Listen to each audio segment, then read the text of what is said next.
여러분 안녕하세요. 다시 만나서 반갑습니다. 길어야 5분 안에 짧고 굵게 핵심만 꾹꾹 전해드리도록 하겠습니다.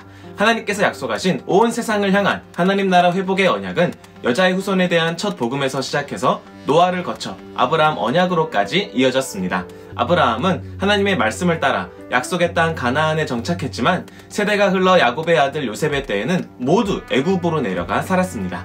시간이 많이 지난 후에 이 히브리 민족은 애굽의 노예가 되었고 하나님께서는 모세를 통해 이스라엘 백성들을 애굽으로부터 구원해 주셨습니다. 하나님께서는 출애굽한 이스라엘 백성들을 하나님께는 거룩한 백성이요 모든 민족들에게는 제사장 나라로 부르시며 시내산에서 언약을 맺으시고 언약 백성답게 살 수 있도록 십계명과 함께 율법을 주셨는데요. 십계명은 크게 하나님 사랑, 이웃 사랑으로 나눠져 있죠. 이번 영상에서는 십계명에서 이웃 사랑에 대한 계명들에 대해서 간단하게 한번 살펴보도록 하겠습니다. 십계명에서 5번째 계명부터 10번째 계명까지는 이웃을 향한 계명으로 이루어져 있습니다. 하지만 사람은 하나님의 형상으로 지어진 것이기 때문에 사람에게 하는 것은 곧 하나님에게 하는 것과 같은 것입니다. 그러니 이웃사랑이라고 하긴 하지만 사실 하나님 사랑이나 마찬가지고 이 둘은 하나인 것이죠. 5번째 계명은 부모를 공경하라입니다. 성경에서 부모의 역할은 자녀들에게 하나님의 말씀을 가르치고 신앙을 전수하는 데 있죠. 그러니 부모에 대한 공경은 부모가 가르치는 말씀과 하나님께 대한 공경을 포함하고 있어요. 그리고 사람이 태어나서 제일 처음 맺는 인간관계가 바로 부모 자식 간의 관계이죠. 그러니 이것은 모든 인간관계를 대표한다고 할 수 있습니다. 그래서 아마 이웃사랑 계명 중에서 맨 처음에 나오는 게 아닐까 싶네요. 그러니 아랫사람이든 윗사람이든 모두 동등한 관계에서 서로에게 사랑과 공경으로 대해야 하는 거예요. 6번째 계명은 살인하지 말라입니다. 아마 살인을 직접 저지른 사람은 많지 않을 거예요. 하지만 성경에서는 다른 사람을 미워하는 마음도 살인이라고 말해요.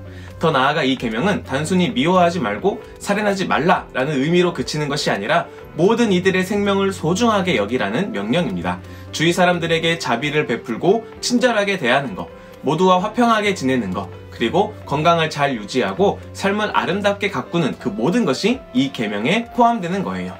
7번째 계명은 간음하지 말라입니다. 성경에서는 하나님 외에 다른 신을 섬기는 것도 간음이라고 말해요.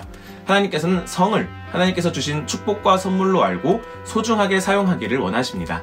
그리고 하나님께서는 남자와 여자가 한 몸이 되어 한 가정을 이루도록 하셨죠. 하나님께서 주신 가정을 행복하고 아름답게 잘 가꾸는 것과 하나님이 가정의 주인 되시도록 하는 것도 바로 이 계명을 지키는 방법입니다. 8번째 계명은 도둑질하지 말라입니다. 돈이나 시간, 노동력, 그 무엇이든 정당한 대가를 지불하지 않고 뭔가를 얻어내거나 사용하려고 하는 것은 도둑질입니다.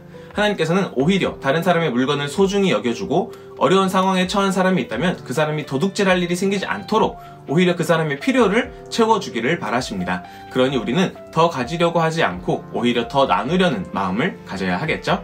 9번째 계명은 거짓 증거하지 말라입니다.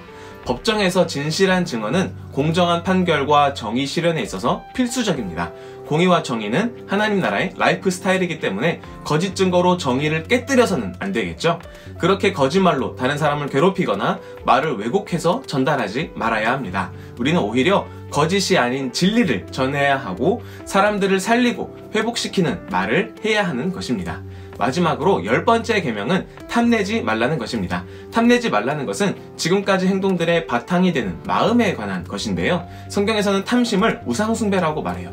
하나님께서 주신 것에 대해서 감사하지 못하고 내 생각에 다른 것이 필요하다고 판단하고 그것을 추구하는 마음, 그것은 곧 하나님을 못 믿겠다는 것이나 마찬가지죠. 그렇게 이 마지막 계명은 첫 번째 계명하고 연결되고 있습니다. 우리는 오히려 우리의 복을 흘려보내서 이웃들에게 유익을 주어야 해요. 나를 다른 사람들과 비교하지 않고 하나님께서 나에게 가장 좋은 것으로 채워주신다는 믿음을 가져야 합니다. 다른 어떤 종교에서는 욕망에서 벗어나야 한다고, 심지어 욕망을 벗어나고자 하는 욕망에서 벗어나야 한다고 가르치는데요. 성경에서는 욕망을 버리라고 하지 않습니다. 다만 무엇을 향한 욕망인가가 중요하겠죠. 참되고 경건하고 옳고 사랑할 만하며 칭찬할 만한 것, 즉 하나님과 진리의 말씀 그리고 하나님 나라를 생각하고 탐내고 관심을 두는 여러분 모두가 되시기를 주님의 이름으로 축복합니다. 아멘. 이 영상이 도움이 되셨다면 구독과 좋아요 부탁드립니다. 그럼 다음 영상에서 만나요. 안녕.